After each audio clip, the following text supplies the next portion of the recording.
Today we're taking a look at the intelligence value of video from last week's student protests in front of the British Embassy in Tehran. I'm Ben West, filling in for Fred Burton.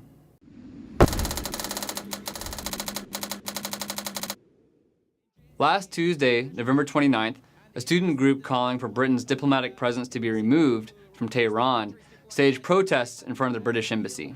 The footage from the scene shows demonstrators climbing the perimeter walls, opening the main gate, and generally running amok within the British Embassy compound.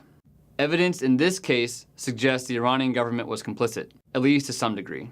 It's significant that nearly the entire protest was captured on video. As you can see, there were several professional cameramen positioned right in the thick of the action. Some arrived with tripods and booms in order to get a better shot, and apparently were allowed to set up right in front of the embassy gates. What's more, the protesters really put on a performance for the cameras. They displayed many props, allegedly from the embassy.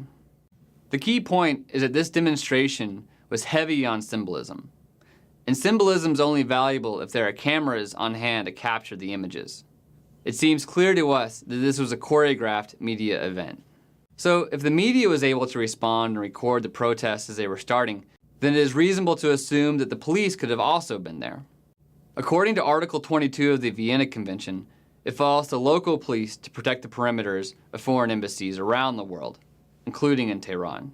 Embassies have a number of security features to protect their diplomats, but these cannot withstand prolonged exposure to mob violence. Only direct police intervention can contain angry crowds. The timing of this incident, however, does shed some light on the reason why police were so late in responding. Iran's parliament passed a bill reducing the diplomatic ties between Iran and the UK just 2 days before the embassy protests. The protest also fell on the one-year anniversary of the assassination of a high-level nuclear scientist in Tehran. Many in Iran accused Western forces of being involved in that attack. So the alignment of official anti-British sentiment and national pride in Iran's nuclear program likely discouraged police from taking a harder line against the protesters trying to enter the embassy compound. In the end, both protesters and Iranian officials got what they wanted. A day after the protests, the British Foreign Office announced that it was withdrawing its staff from Tehran. This move was very likely accelerated by the security breaches that occurred during the protest. Additionally, the November 29th protests were not unprecedented. In 2008, protesters breached the British diplomatic residence compound in northern Tehran and vandalized the property before police intervened.